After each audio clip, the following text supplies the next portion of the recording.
friends. Uncle Marv here with another episode of my Unhealthy podcast.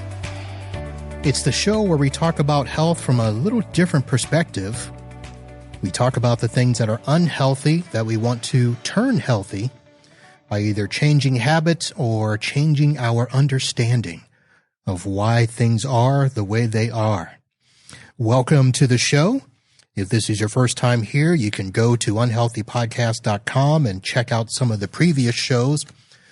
We tackle topics such as diet, exercise, but we expand beyond that into having a healthy mind, having healthy habits, relationships, how we deal with money, all those things. And if you were with us last week, I introduced a new friend, Julie Hagen, who is introducing us, or primarily me, to microdosing. So she is back with a continuation of that conversation. Julie, welcome back to the show. Hi, thank you so much. Excited to be back and continue our convo from last week. All right. Let me kind of sideswipe you here with a question I didn't prepare you for, but when you look back on our last conversation, was there anything that jumped out at you as to the questions I asked or the understanding that you think I walked away from?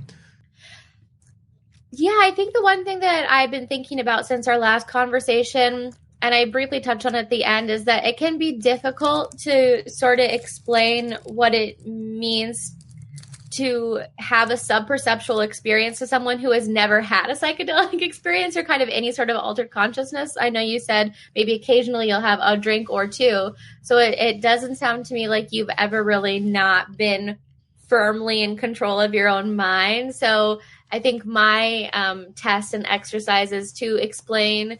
The best way to explain to someone what sub-perceptual means is like, it's like you have normal consciousness, right? Your consciousness isn't altered at all, and it shouldn't be if you're truly microdosing. And I think perhaps that was the point that was the thing that I wanted to say or was looking to say, but perhaps wasn't saying in the clearest way. Okay.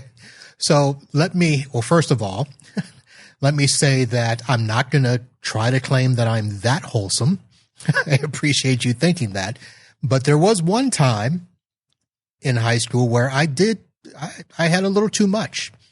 And that was the time where I said, I cannot let that happen again.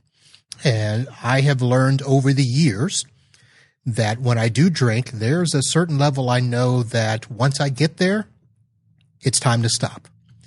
But that's the closest that I've come to anything psychedelic, I guess. And I've always heard that those experiences are different because sometimes you don't know when you're about ready to hit those. So I guess that's probably one of the thoughts and fears that myself and others might have when looking at something like this. Of course, definitely.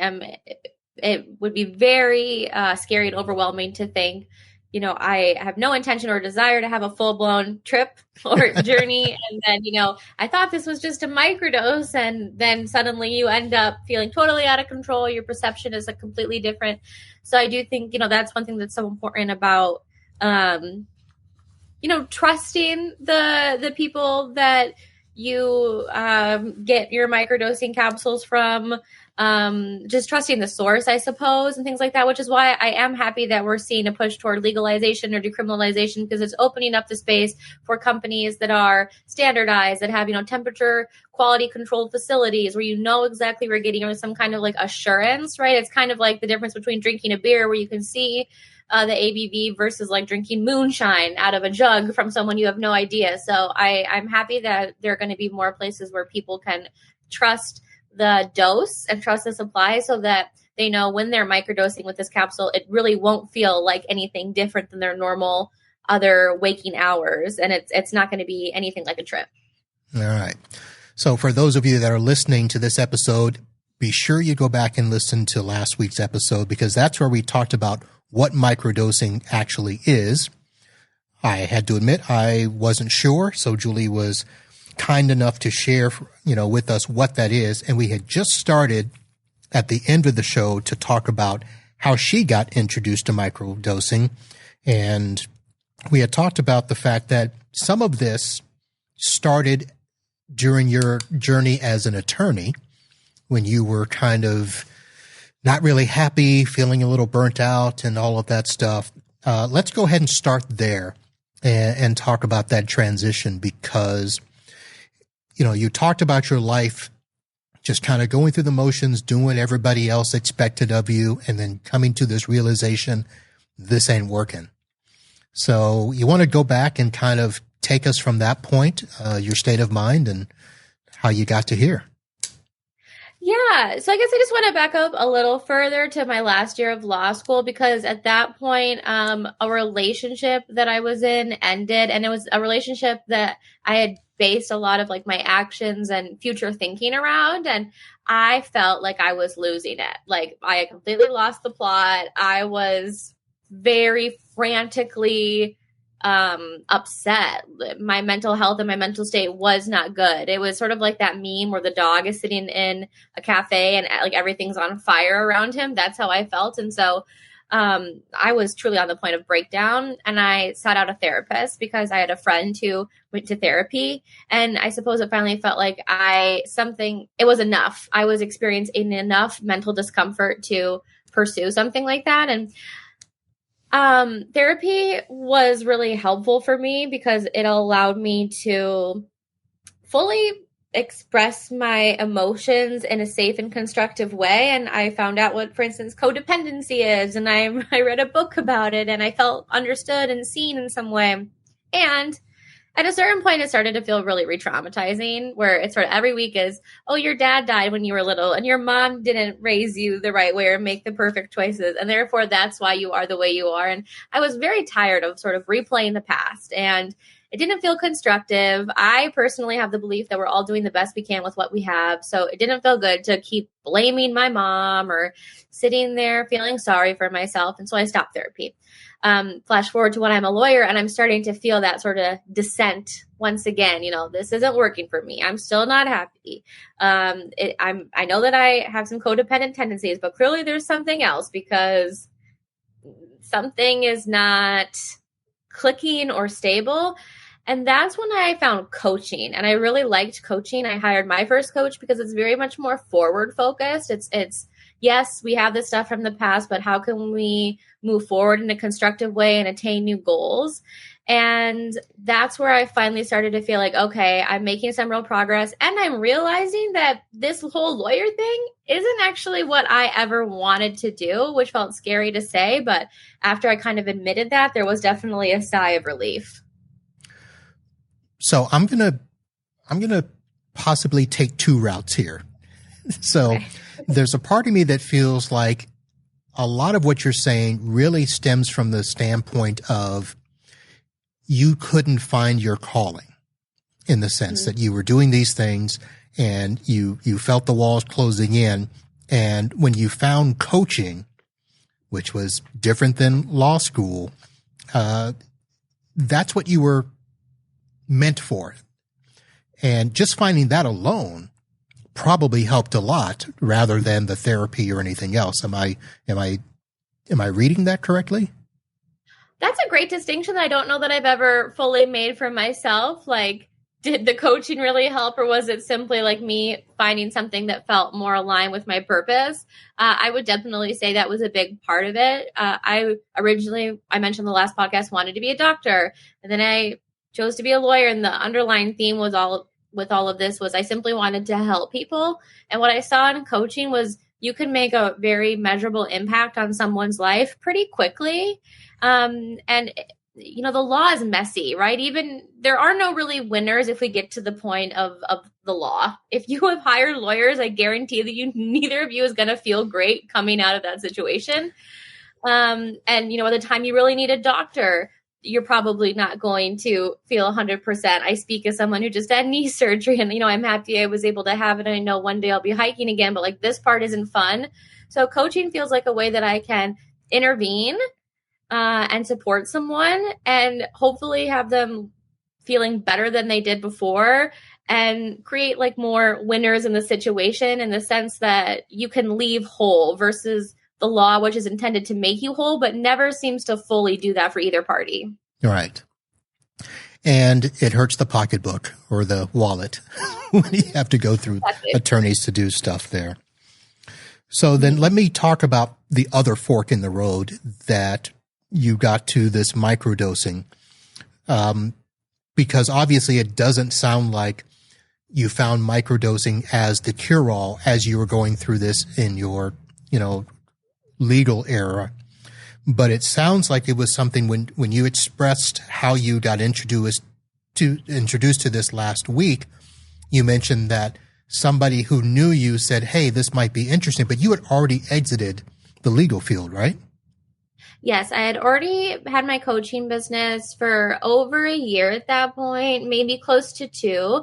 And I like that you said cure-all, because that's one thing that I firmly believe, and I'll say all the time, that microdosing isn't like taking an Advil, like you're experiencing swelling, you take an Advil, you see a reduction in swelling. There's no like work on your part to create that besides taking the Advil, versus microdosing, which some people think is this magical pill, and it's really not. It definitely requires effort on your part to make sure that everything that's happening in your brain is really, what I like to say, sticking. So yes, it wasn't like a clear departure of I'm a lawyer. Nope, I'm a psychedelic facilitator. It was I'm a lawyer. I'm pursuing personal development for my own sense of self and wholeness. And then I pursued a coaching certification, and what you traditionally probably see from coaches, like NLP, hypnotherapy, things that can be, that are to some degree moderated by the International Coaching Federation, which is kind of the only governing body. There's not a lot of regulation in the coaching world, but the ICF is one of those bodies. And from there, I took another turn into psychedelics and into microdosing, as you said, from a friend who asked me to look at this because he was investing in a company and wanted to know what I thought. And I just found it so beneficial for myself. And that's where I began helping other people do it. All right. So I'm going to ask this question, and I hope it doesn't come across in a weird way. But what made that friend think, oh, Julie would be interested in psychedelics? I mean, was there something that you were already doing where that was a natural step, or was there something else?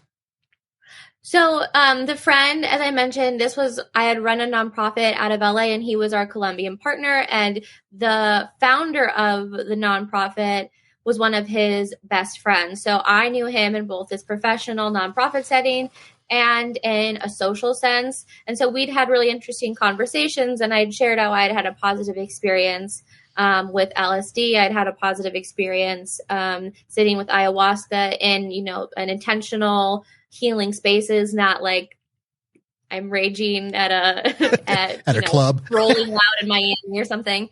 So we'd had these conversations, and he had similarly experienced positive things with plant medicine too. So we had a commonality in that conversation. And from there, he brought up microdosing, which was something I truly didn't, maybe I'd heard the word like in conversation, but I really did not know what that meant when I started this. Okay.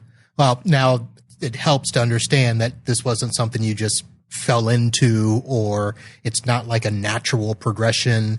Let me smoke a cigarette, let me smoke some weed, let me do some drugs, let me microdose, that sort of a thing. No, it wasn't that at all. The conversation that we were having was always very intentional and based on like, how can we become just better humans, right? And our journeys of how these things have helped us heal from past loss. He had lost his mom, I'd lost my dad, and how these things had supported us on journeys to ultimately just become humans who really cared about other humans. All right. So let's now go ahead and talk about the actual journey in microdosing itself. I know that I had asked you about, you yourself going through this. So I assume that you had to go through your first guided experience. And there's this thing that I was trying to research, trying to understand a little bit more, called a protocol. So can you describe what that's like? So, because I'm assuming the first session that's guided and a protocol are two different things. Yeah. So, It's so interesting, as I briefly touched on, the world of coaching, the world of mentorship is largely unregulated. And so in many ways, it can be hard to find training and support around how to facilitate any sort of psychedelic experience for others. So in many ways, I sort of had to hodgepodge my training, but I'm so happy that I had already had a coaching certification because I was able to do my own research. I also am very grateful, for my background in science. Even though I didn't pursue becoming a doctor, I definitely taken several classes and, for instance, knew how to read a research paper and could sit down with jargon and terms and digest it. So did my own research, did my own reading, hodgepodge different trainings, and found this word you mentioned, protocol, which essentially is a schedule of on and off days within microdosing. So traditionally a protocol will last for 30 days, but you don't microdose every day out of those 30. There are on days and there are off days, and the days you're microdosing and the days you're not microdosing largely depend on whatever your goal and intention are. So it took a lot of research on my back end and a lot of learning to figure out what protocol, aka schedule, do you follow depending on what you want to do. And it's not enough to simply say, okay, I'm going to microdose 2 days on, 1 day off, 2 days on, 1 day off, and to expect to see changes. What the research really tells us that in order to experience positive lasting changes with microdosing, you need to pair it with intentional learning and with integration. So there are certain things you can be doing while microdosing to enhance the positive effects in your brain. All right. So I'm going to break it down into simple terms. Okay. Sounds like there's a whole lot of science that goes into this protocol, and it's not just something where somebody decided to sit down, do a microdose, and figure it out. So I'm going to ask you, in terms of the research that you did, understanding the protocols and stuff, what is the science behind microdosing? Oh, wow. Okay. So there are three really big things that I love the most when it comes to, as we briefly touched on, I really come at it from a functional standpoint because we don't really know. We know to some degree, what dopamine and serotonin and norepinephrine are doing in our brains. But for instance, like when it comes to SSRIs, there's a lot of research coming out to say that SSRIs are more of a placebo and that it's really not affecting depression in the way that we thought it was. So I like to come at it from a physiological standpoint. Okay, and I got to stop you real quick there because I know I didn't understand. What are SSRIs? Oh, so SSRIs are the most commonly prescribed medication for depression. So a selective serotonin reuptake inhibitor, Prozac, for example. Okay. Wow. The stuff that we give kids to shut them up. Or Adderall, right? Adderall is more for like attention deficit. Right? Okay. So a lot of kids are on Adderall these days. Okay. All right. So I'm sorry. I just wanted to get an understanding of what that is. Okay. I love the questions. So at the biggest level, what's happening is this idea of entropy or chaos. So we're just creating more chatter in our brain, which is good for many people because in cases of people with anxiety, depression, OCD, PTSD, addiction, there isn't enough chatter, right? It's very rigid, it's reoccurring, and it's not necessarily supportive. It's sort of like, it's easier to train someone to run with good form than to correct someone's form. Sort of the same idea. When we have more entropy, we're making new neural connections, which is this idea of neuroplasticity, right? We don't always have to go from point A to point B. We can go from point A to point C. We can communicate across our brain in many different ways. And what I like to say is microdosing intentionally with support, integratively with learning tools is making our neuroplasticity more sticky. So we don't just create more entropy in the moment, we create more long-lasting supportive changes that are really like they're there. The road is fully constructed. And from there, my favorite thing personally about microdosing is that it quiets parts of our brain that we call the DMN, or neurology, call the DMN. So there are, I'm looking up right now, I want to make sure I touch on a few key points. One of the big ones is the posterior cingulate cortex, the medial prefrontal cortex, the lateral temporal cortex, the hippocampus. And so all of these parts of our brain interconnected are called the DMN. And what fMRI scans show is that when you take psychedelics, you stop blood flow to the brain for those parts of the brain. And that's really positive because the DMN is where our minds go to wander. It's where we have no mental tasks to perform or demands on our attention. So we end up ruminating there. We time travel, right? We think about a past event, or we project into the future and maybe have an argument in advance. We reflect, we worry. So when our attention is activated, when we're actively engaged in something, those parts of our brain naturally quiet down. But it can be hard for people who experience those conditions I mentioned to forcibly shut those parts down. And when we can sort of quiet, we can bring ourselves out of rumination, out of worry, and therefore out of states of things like anxiety, depression, PTSD, things like that. And so it's really so beautiful because it kind of overrides parts of our brains that become non-supportive.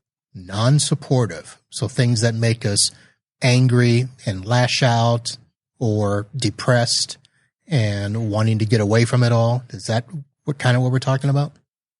Yeah, so in some ways, things like daydreaming can be good, right? Like it's good to think positively of the future, but unfortunately, our default programming in many ways in the default mode network is those things that do make us angry. It's like when you go into the shower and you think about a fight again and you're like, I should have said that and that would have really got them. And it just feeds into more negative feedback loops than positive ones, especially emotionally, and can largely contribute to these conditions that we see as so pervasive, unfortunately. Okay. So, yeah, apparently that is a lot of science. And a lot of it talks about our brain chemistry. So, in a sense, microdosing can help. Now, does it really target specific areas like that specific to where if somebody has an overactive mind that you know that, okay, I can do this dosage and target that specific thing? Is it that scientific?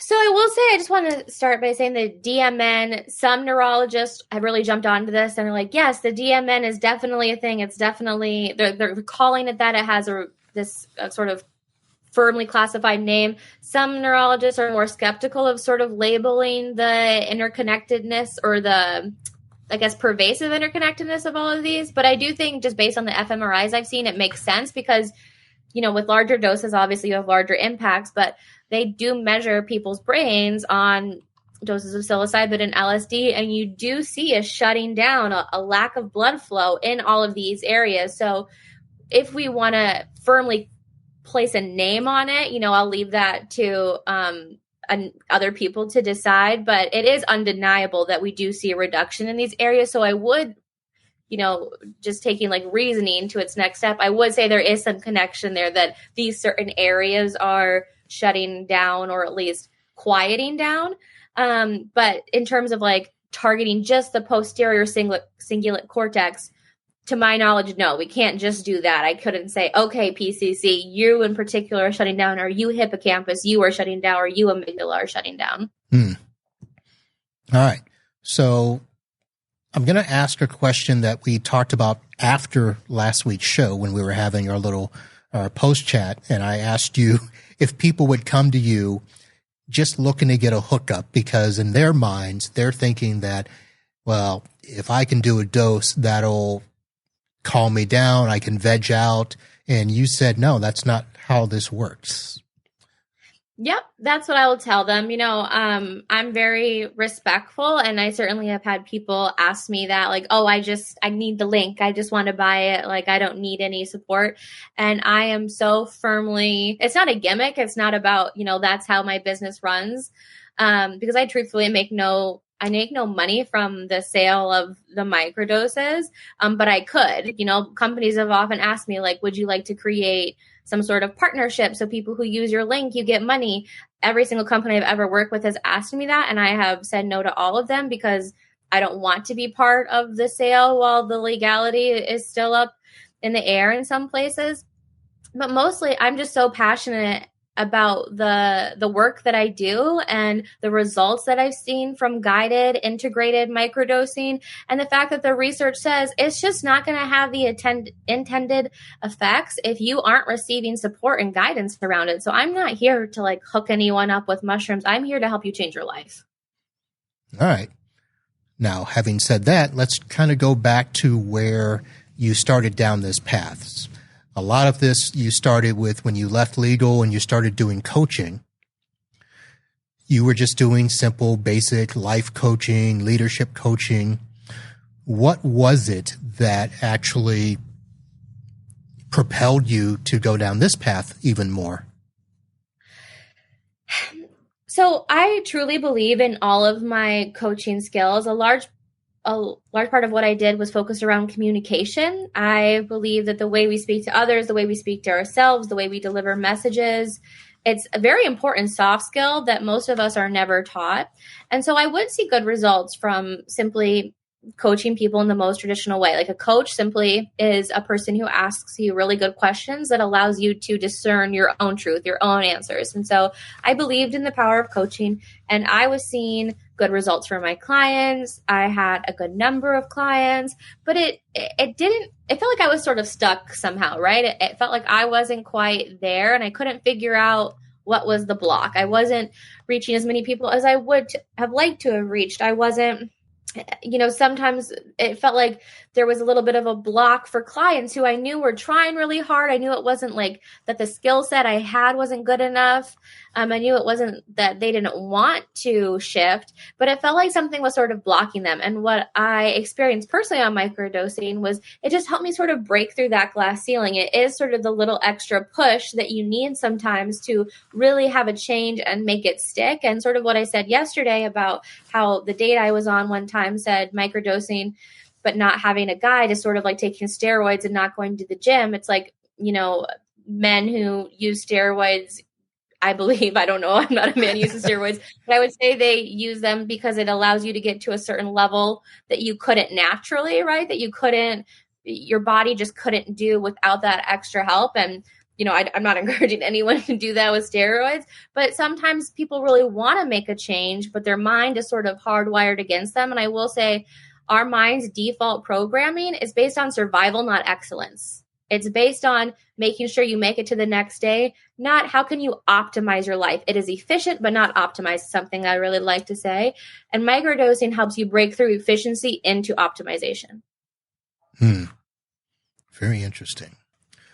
Let me ask this, and I couldn't figure out a place to insert it into our discussion, but the protocol that we talked about for somebody like me, who say I'm at the point where I'm like, okay, I want to refigure out my journey, kind of do a reset, and I want to look at something like this.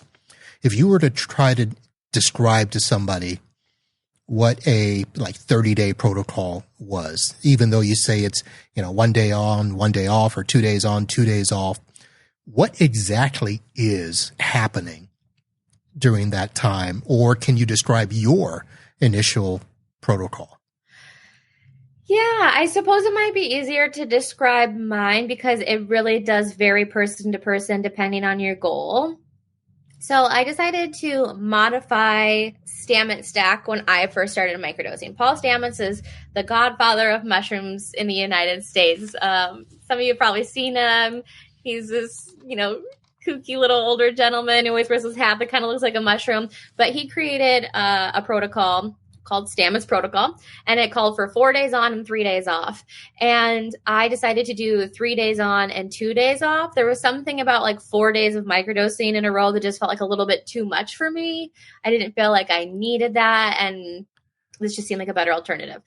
But in order to make that change, you kind of had to know your body, right? And know how you handled stuff, right? Yes. Okay. And I do think that's, again, why I come back to this idea of being guided so often. It's because I've done countless hours of research and learning, and I didn't just hop on to this train and decide to make my own. This was after, learning about it. Like I said, the last show, when my friend introduced me to it, I wasn't just like, okay, yeah, let me take this capsule. I was really interested in, okay, like, what is this? How can I do this? Okay.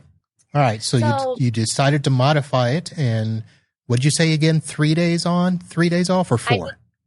3 days on and 2 days off. 2 days off. Okay. And so I was thinking about, what do I really want to get out of it personally? And I felt like there was a certain level of healing that I hadn't been able to reach in other modalities.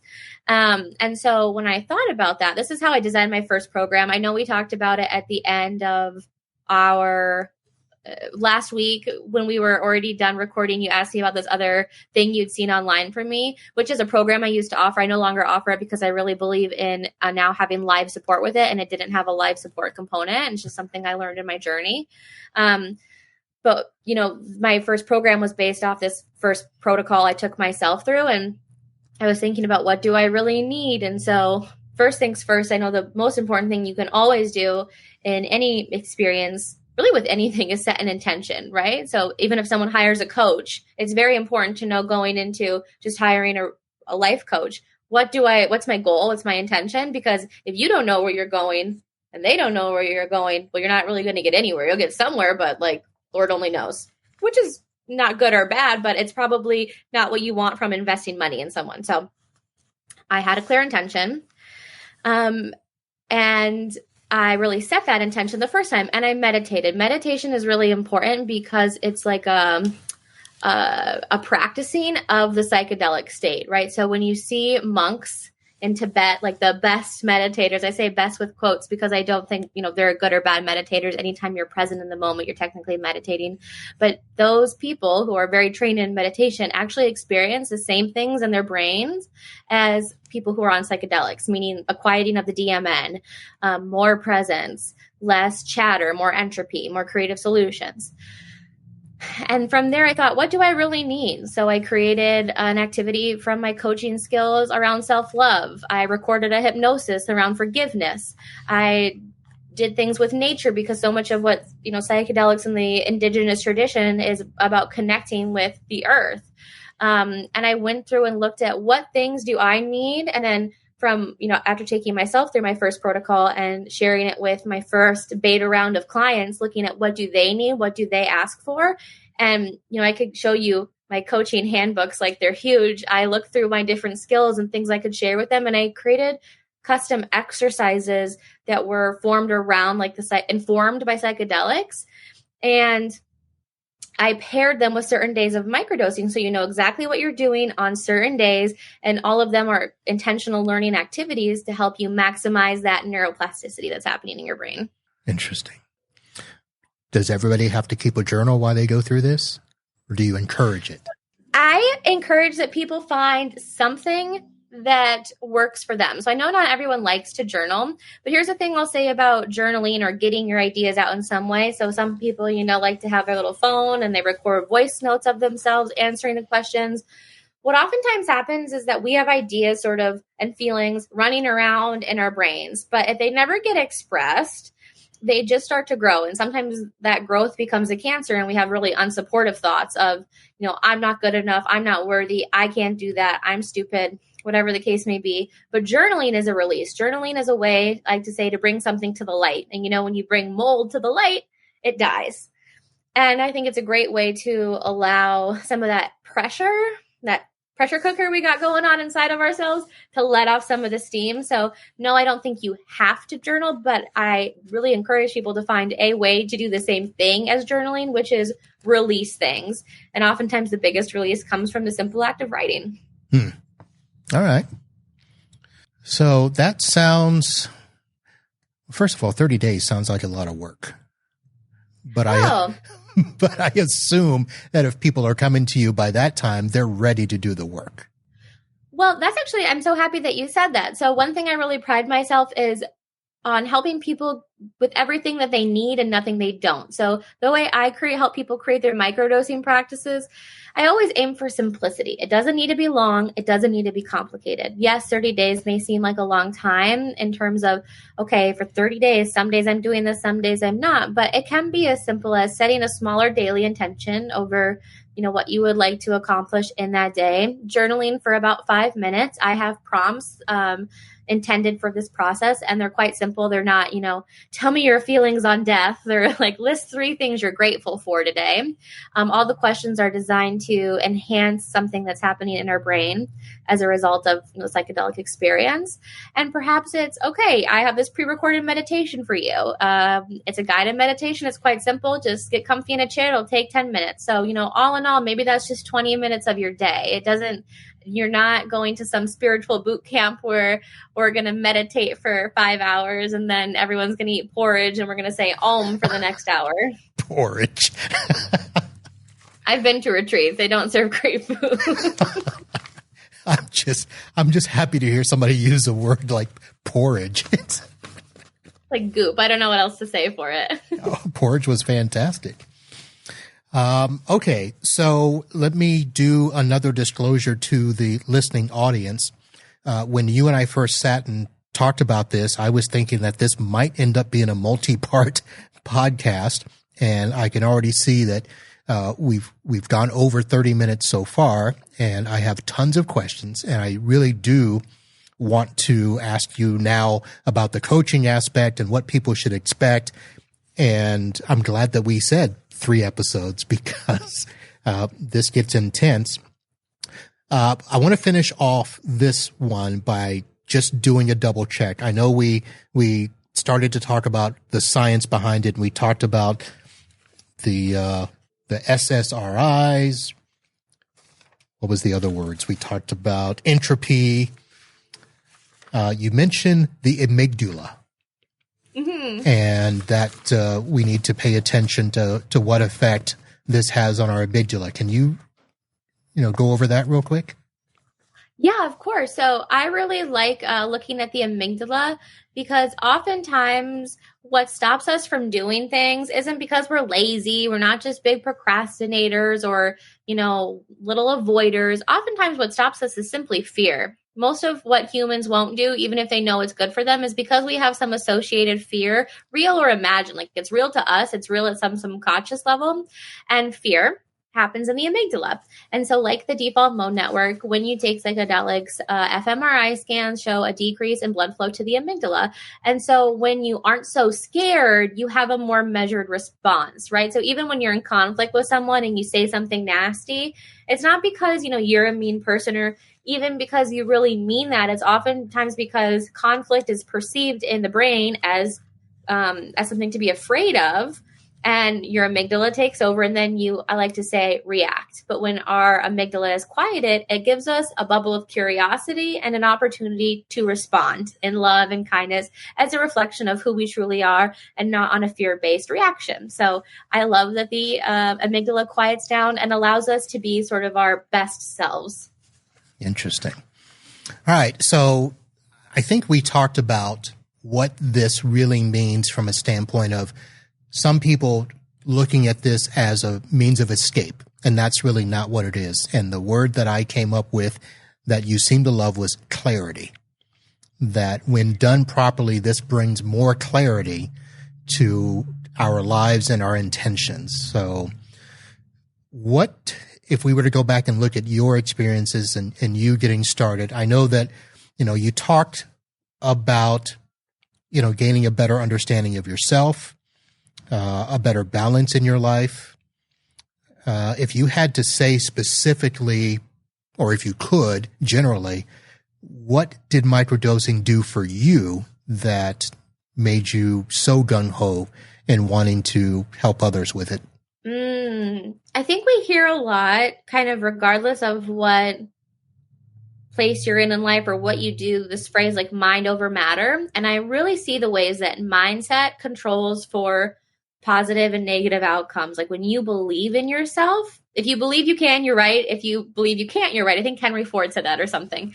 And that's so true. But even though I knew mindset is important and I need to tell myself a good story and, I should say that I can do this and I will, and it's possible for me, I just didn't feel it. Like, it wasn't clicking. I was trying so hard to rewire my mindset and it wasn't working. And microdosing has made it so much easier to the point where I'm not like telling myself a good story. I'm living that. I really believe in my own personal power. I believe that things are always working out for me. I choose to see the goodness in other people.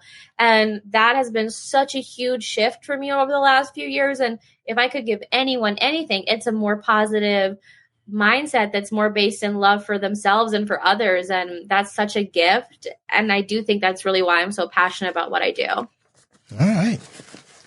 Well, Julie, I want to say thank you for sure.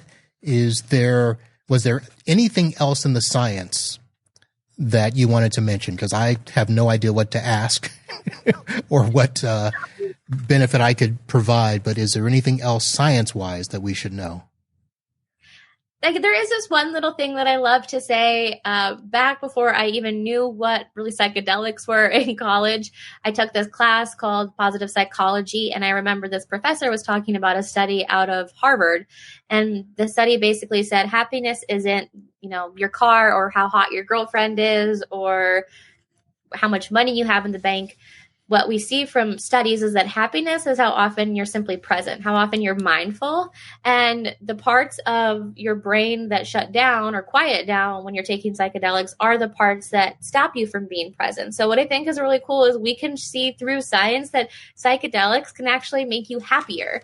So, and remembering that too, if you feel really down in the dumps on any of like your statistics, whether that be your income or maybe you're lonely and not in a relationship, you don't need any of those things to be happy. You just need to be more engaged with what's happening right here, right now. And that really is a secret to happiness.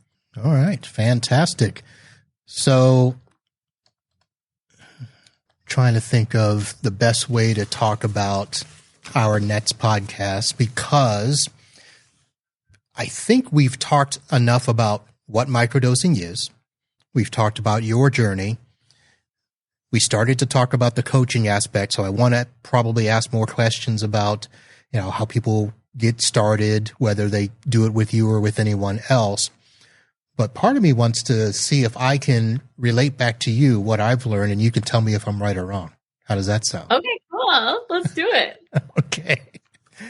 All right. Well, ladies and gentlemen, again, Julie Hagen is with us talking about microdosing. I will have in the show notes a link to her website and her Instagram, and you can get some information about that. But of course, you can also come back and listen to yet another podcast that we'll do, and hopefully I will be able to expound my knowledge on what I have learned and all of that. Julie, thanks a lot. Thank you so much. I'm really excited for this. All right. All right, folks, thank you for listening. And as we wrap up today, obviously, we talked about mindset, and you should remember that your thoughts do shape your reality, and that having a healthy mindset is a good way to do what we always talk about here, and that is to live healthy and be happy. We'll see you back here real soon, and take care. And until then, holla.